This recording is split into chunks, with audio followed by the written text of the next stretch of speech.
Good afternoon, everybody. It's great to see all of you on this very newsy day, to say the least. I have a couple of updates for you this morning, or this afternoon. As you know, this morning, the president spoke to President Putin of Russia. They spoke at length, and the president released a statement following that conversation in great detail. I can also confirm that the president just recently got off the phone with President Zelensky of Ukraine. His truth is as follows. I just spoke to President Zelensky of Ukraine. The conversation went very well. He, like President Putin, wants to make peace. We discussed a variety of topics having to do with the war, but mostly the meeting that is being set up on Friday in Munich, where Vice President J.D. Vance and Secretary of State Marco Rubio will lead the delegation. I am hopeful that the results of that meeting will be positive. It is time to stop this ridiculous war where there has been massive and totally unnecessary death and destruction. God bless the people of Russia and Ukraine.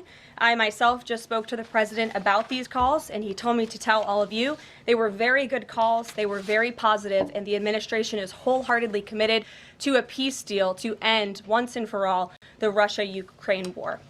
More on that later. I'm sure you'll have more questions to ask. This week, the president has continued to deliver on his promises to the American people.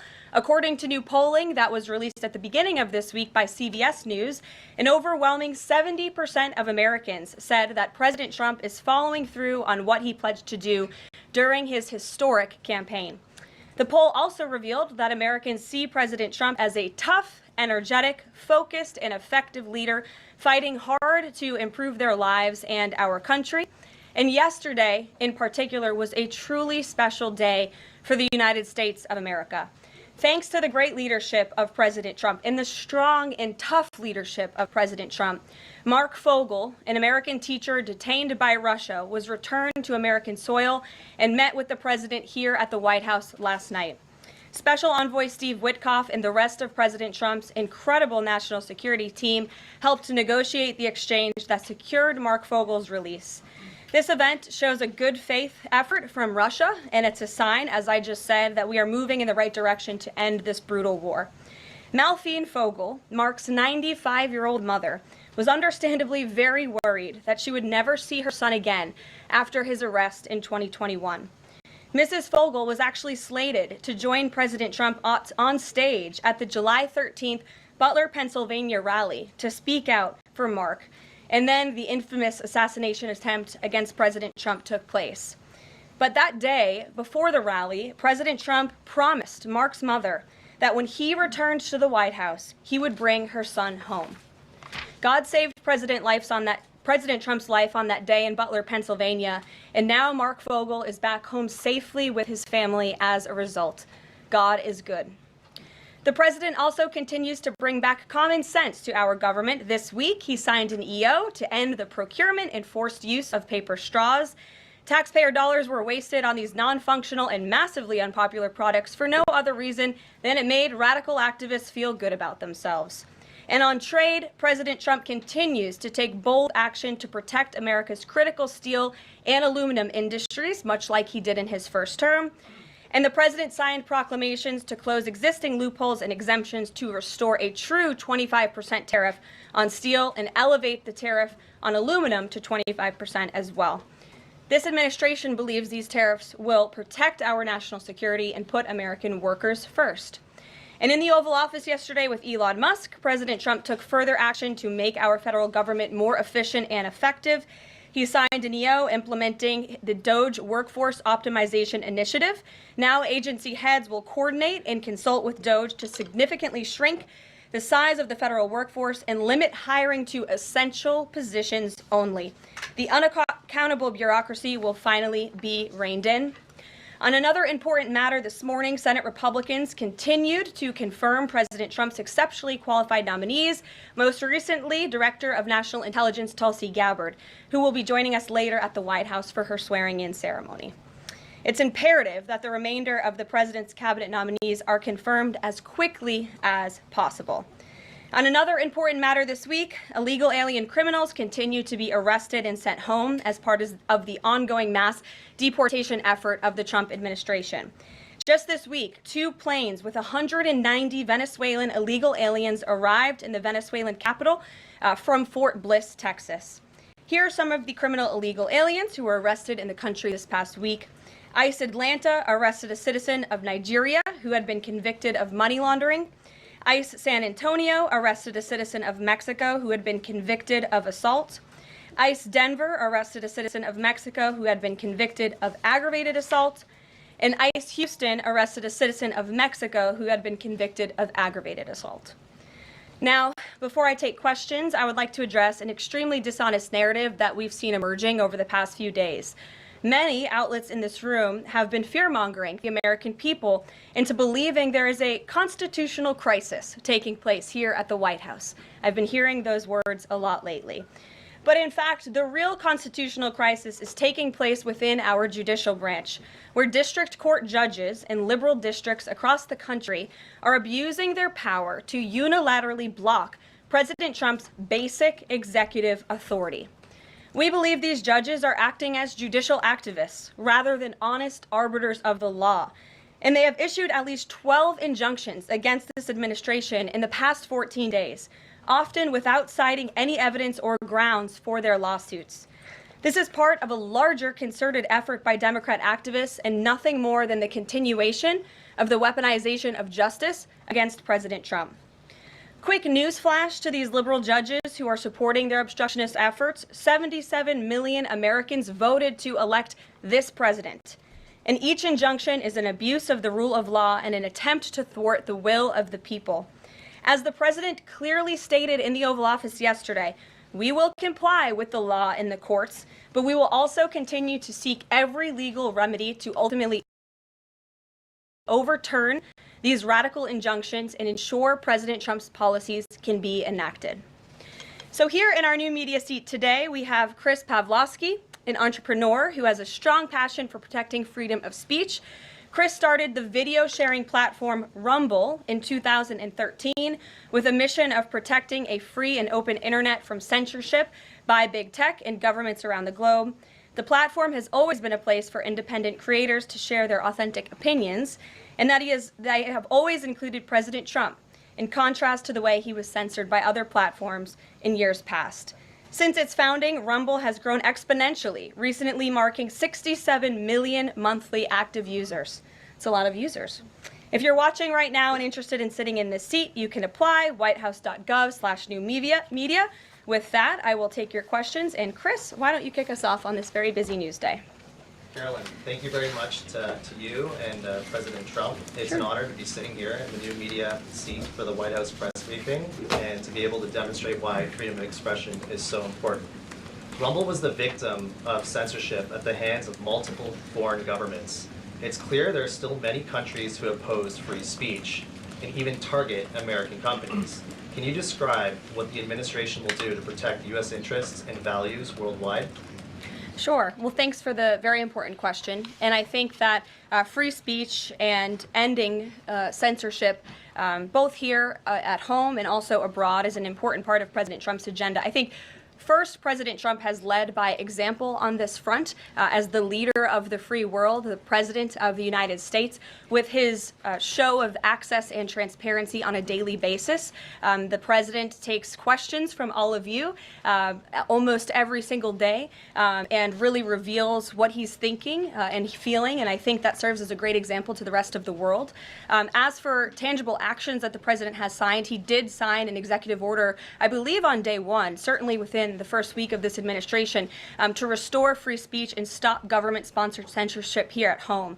And the EO made it very clear that federal employees are not allowed to engage in any activity that would infringe upon the American people's right of free expression. So I think the president has led quite strongly on this. And I would just add, this is part of the reason we have a new media seat, to invite new voices into this room. Again, we're going to need to expand this room because so many people are interested, and we're very excited about that. It's a privilege to cover this White House, but we want all voices to be heard. So thanks for being us with here, Chris, and I hope you enjoy the briefing. Sure. Jordan. Thanks, Caroline.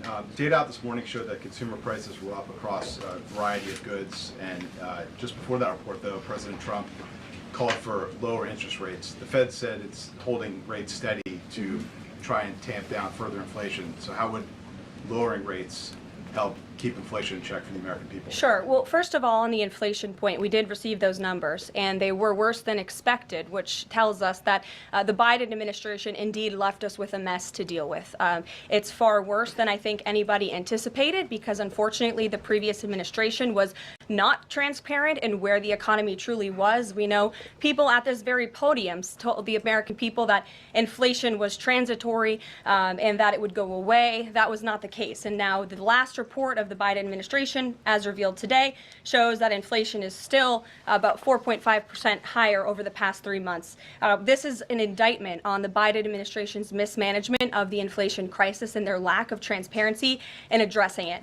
As for tackling inflation and interest rates, the president has made his position on this very clear. He wants interest rates to be lower, he wants inflation to be lower, and he believes that the whole of government economic approach that this administration is taking will result in lower inflation. I have said that from this podium many times. The president had record low interest rates and inflation rates in his first term. He believes that the economy can handle it and withstand it. And we're doing a lot to tackle the inflation effort on this front. It's a whole of government economic approach, and I've talked about what we're doing to tackle inflation quite a few times from this podium. Can you update us on reciprocal tariffs? That's going to come before Prime Minister Modi's visit tomorrow. I do believe it will come before the Prime Minister's visit tomorrow, and I will let the President discuss the details on the reciprocal tariff front. But this is something he believes strongly in, and it's very simple logic as to why the President wants to impose reciprocal tariffs. It's the golden rule, which we all learned when we were growing up in school. Treat others the way you want to be treated, and far too many nations around this world have been ripping off the United States of America for far too long, and that's why the President believes this will be a great policy that will benefit American workers and improve our national security. JJ. On Doge and the fraud claims, Elon Musk in the Oval yesterday gave us some information on that. We're just wondering if there's some proof, evidence. Is the White House willing to share evidence of those fraud claims, or can Elon Musk come to the briefing room and share material evidence of what he's talking about? Sure, I would love for Elon Musk to come to the briefing room. That's why we had him go to the Oval Office yesterday, where I think he provided great answers. He was speaking in layman's terms, speaking common sense to all of you in the media, but also to Americans at home. But I would say especially to all of you in the media, because I think it's a real fallacy that there's this alleged lack of transparency when it comes to Doge. President Trump and Elon Musk have been incredibly transparent on what Doge is doing. There is an X account with the Doge handle. They are tweeting out what they are doing on a daily basis. They have a website where they are posting the receipts of the contracts that they are reviewing and the payments that they have stopped from going out the door. The secretaries of our departments have stopped from going out the door. And I would also say that before it was Elon Musk making our government efficient and accountable, it was some unnamed bureaucrat that none of you knew. Elon Musk is the richest man in the world. He's also now one of the most highly scrutinized men in the world alongside President Trump because of what he's doing and the access that he is allowing. So there's great transparency. As for the actual receipts, we are happy to provide them, and I actually brought some today because all of you know I love to bring the receipts. We have contracts upon contracts that we can send and provide this information to you. Let me be very clear. We are not trying to hide anything. We have been incredibly transparent, and we will continue to be. These are screenshots of contracts that Doge found across our government. This is a DEI contract, $36,000 for U.S. citizenship and immigration services. That is against the president's policies and his America First agenda. This is a $3.4 million contract, a Council for Inclusive Innovation at the U.S. Patent and Trademark Office, Department of Commerce, another DEI contract that Doge identified. I can continue to go through these. Oh, I love this one. $57,000 for climate change in Sri Lanka. What is this doing to continue the interests of the American people? Absolutely nothing. These are the line items across the federal government that Doge is identifying daily. They're moving very fast. There's a lot of paper that we can show you, but we're happy to do it. This administration has been more than transparent about what Doge is doing.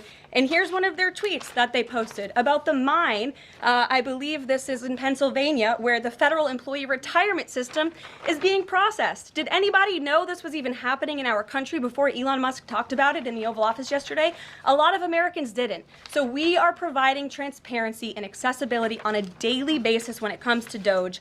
And I also have a Doge Daily Report, if anybody would like it, on all of the things that they are identifying and finding. We're happy to provide this information to you. We're talking about it every single day. Are all those things you just mentioned fraud, or are they waste, or are they just contrary to the president's policies? I would argue that all of these things are fraudulent, they are wasteful, and they are an abuse of the American taxpayer's dollar. This is not what the government should be spending money on. It's contrary to the president's priorities and agenda. And again, we can continue to provide you the receipts for all of the fraud, waste, and abuse. And if anybody in here wants to argue that the federal government is not fraudulent in some capacity, be my guest, because I think the American people watching at home would beg to differ. Caroline. Mary. Hey, more on the judges. Does the White House believe the courts have the authority to issue these nationwide injunctions?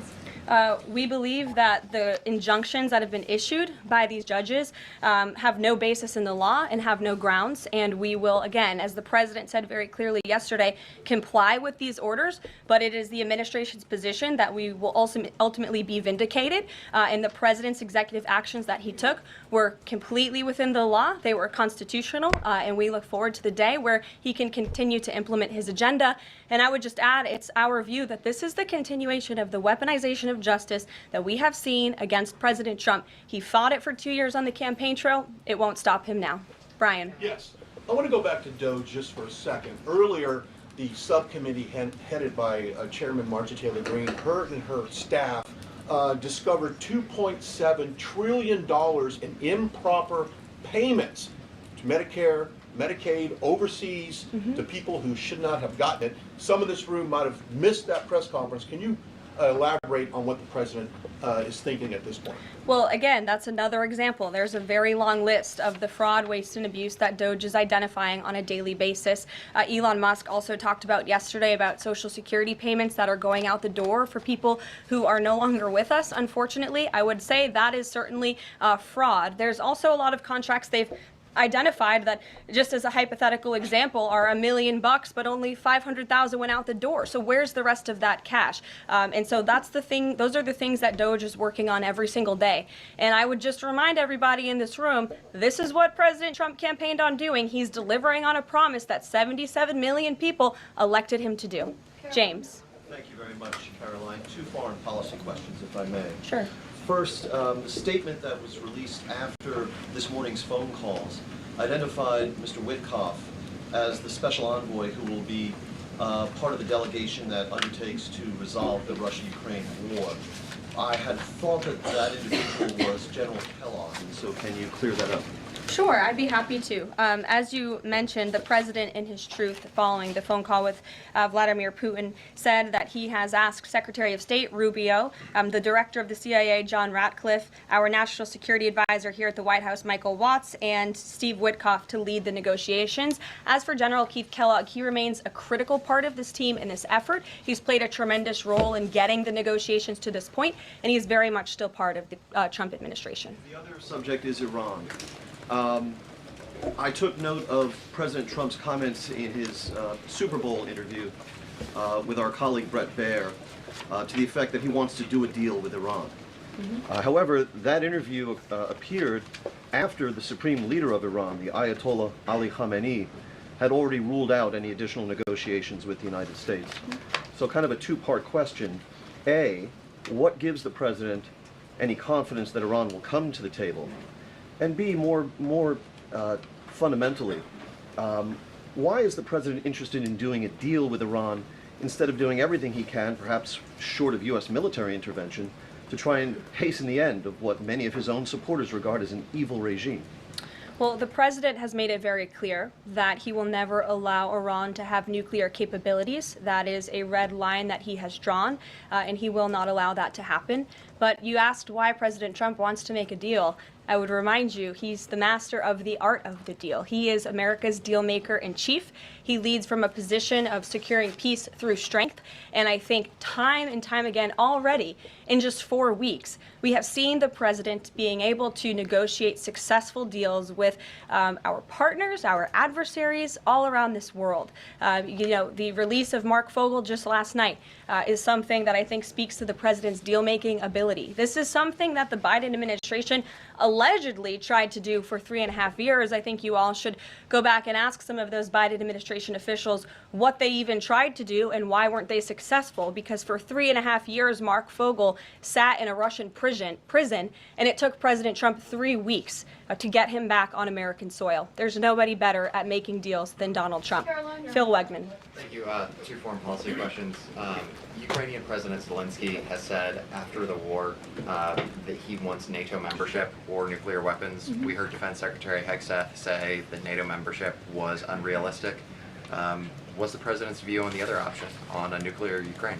I have not talked to President Trump about Ukraine's NATO membership or their nuclear capabilities. I would leave it to him to discuss. But I will tell you again that Secretary Rubio and also the Vice President, J.D. Vance, will be meeting directly with President Zelensky in Munich on Friday, and I'm sure they will provide a readout of that conversation and that discussion. And then the second question, given that this administration has called on Europe to take more responsibility for their own defense, I'm wondering, will the EU or any other European nation other than Ukraine be involved in these peace talks? I don't have any European nations who are involved currently to read out for you. Certainly, the president has employed a very strong team or deployed a very strong team to continue these negotiations. And the fact that he was on the phone with both President Putin and President Zelensky today shows that he's very much involved in this effort as well. And then just a follow-up, I guess. Sure. Should we expect the president to negotiate in person with Zelensky and Putin? I don't have anything to read out on that for you today. Maggie, good to see you. Thanks for taking the question. You talked about the transparency with Doge and Elon Musk's press availability yesterday. There is a conflict of interest law in place that says that people who have personal interests can't interact with government entities that could touch on those. Has President Trump signed a waiver for Elon Musk? Does such a thing exist?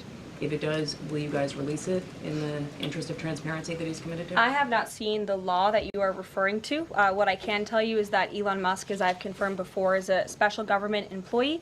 He is filing the proper financial disclosure, and he is complying with all applicable federal laws. As you also heard, Elon addressed this directly yesterday in the alleged conflict of interest, and he said everything he's doing is very public, and if you all perceive a conflict of interest, you're welcome to bring that up. And as the president said, if he feels like Elon is engaging in something that's a conflict of interest, he will tell Elon not to do that. And Elon also said yesterday that before he moves forward with anything, he consults with the President of the United States. So we're very confident with the ethics and the guardrails that have been put in place here. Caitlin. Thanks, Caroline. I have a few things for you, but on the commitment by President Trump, he said that he and President Putin agreed to visit each other's respective nations. Are there any preconditions that President Trump has that President Putin must do before he goes and meets with him, withdrawing some forces, withdrawing all forces, anything like that? Not that I'm aware of. That doesn't mean they don't exist, but I was just talking with the president in our national security team. I wasn't made aware of any conditions, but if they exist, I'm happy to provide those. And on the president himself, he styles himself as this master negotiator. He is now deploying these negotiations, saying that they start immediately. We did hear from the Defense Secretary, Pete Hegseth, though, today saying that NATO membership is not realistic for Ukraine and neither is returning to pre-2014 borders. Aren't they giving away bargaining chips before these negotiations have even started? Again, I haven't talked to the president about Ukraine's NATO membership, and he appointed several individuals to negotiate on his behalf. He's directly involved in these negotiations as well, and I'm sure if you ask him that question in the near future, when you're able to, he'll give you an answer. I just don't want to get ahead of him on it. And final thing for you, which White House official made the decision to bar the AP reporter from the Oval Office and the diplomatic reception room last night? Well, first of all, let me just set the record straight. It is a privilege to cover this White House. It's a privilege to be the White House press secretary. And nobody has the right to go into the Oval Office and ask the President of the United States questions. That's an invitation that is given. And there are hundreds of outlets on this campus, many of you in this room who don't have the privilege of being part of that pool every single day and getting to ask the President questions. We reserve the right to decide who gets to go into the Oval Office, and you all have credentials to be here, including the Associated Press, who is in this briefing room today. But isn't it retaliatory in nature is the argument, because the reason that the AP was barred, which they said was because they're not using the phrase Gulf of America, they're using Gulf of Mexico in line with their standards. And so the question here is this setting a precedent that this White House will retaliate against reporters who don't use the language that you guys believe reporters should use? And how does that align with the First Amendment commitment that you were just talking about? I was very upfront in my briefing on day one that if we feel that there are lies being pushed by outlets in this room, we are going to hold those lies accountable. And it is a fact that the body of water off the coast of Louisiana is called the Gulf of America. And I'm not sure why news outlets don't want to call it that, but that is what it is. The Secretary of Interior has made that the official designation in the Geographical Identification Name Server. And Apple has recognized that, Google has recognized that, pretty much every other outlet in this room has recognized that body of water as the Gulf of America, and it's very important to this administration that we get that right, not just for people here at home, but also for the rest of the world. Sure. Thank you, Karoline. The prisoner exchange with Russia coming at the same time as the president is now announcing negotiations to end the war in Ukraine. The timing of that is hard to ignore. Was Ukraine discussed as part of this prisoner swap? I was not involved in those discussions, so I can't comment on whether that came up or not. What I can say is that this was a very good deal for the United States of America and for the rest of the world. As you know, we have confirmed that the Russian who will be returning home very soon, Alexander Vinnik, was a non-violent crypto criminal, and as part of this exchange, he has forfeited more than $100 million that he obtained in that illegal crime. And in exchange, of course, we got Mark Fogel, who is a middle school teacher who kissed the American soil, but kissed the ground last night when he returned to the United States of America. It was a great deal and a great day for our country, and I think everybody, regardless of political affiliation, agrees with that. And was Russia made aware ahead of time of the parameters that the administration and Secretary Hegseth was going to be announcing today? The NATO perimeters? Yes. I'm not sure. You'd have to ask Secretary Hegseth in the Defense Department on that, since he announced them. Jackie. Thank you, Caroline. Just to be clear, so when we're listening for a shift in position on U.S. policy, should we only listen to the president and maybe not the Secretary of Defense? Because what he outlined today would represent a shift in U.S. policy. I'm not saying that. I'm just saying I speak for the President of the United States behind this podium, and I will let him discuss that. Can you tell us any more about the next hostage releases? I understand that Americans coming out today. Sure. I'm glad you asked. It speaks to President Trump's deal-making ability, and we can confirm the safe release of one American and two individuals from Belarus, one of whom worked for Radio Liberty. Out of respect for the privacy of these individuals, their request, we have no further details to announce on their identities, but we can confirm that one American was released today, and it's a remarkable victory on the heels of Mark Fogel returning to America last night. Anything on who the U.S. might be releasing in exchange? I don't have details on that at this moment. I don't have details on that at this moment. I do know that these three individuals have been released and are on their way home to their respective countries. Karoline, thank you so much. Can you explain how President Trump envisions the war in Russia and Ukraine coming to an end? Does he expect Ukraine to hand over all the territory in question? Again, these negotiations are ongoing. I will allow the president to divulge any red lines that he may set, but I think as deals in the past have come to fruition, the president has proven one of the things that makes him a very effective negotiator is not revealing what he's anticipating from both sides, but he is at the forefront of these negotiations in addition to the very qualified individuals who he's tasked with speaking to both President Putin and President Zelensky. And speaking of deals, a meeting with the President of the United States offers any foreign leader credibility.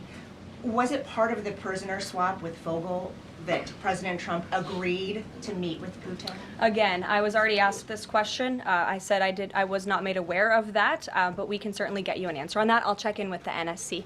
Sure, Monica. Thanks, Caroline.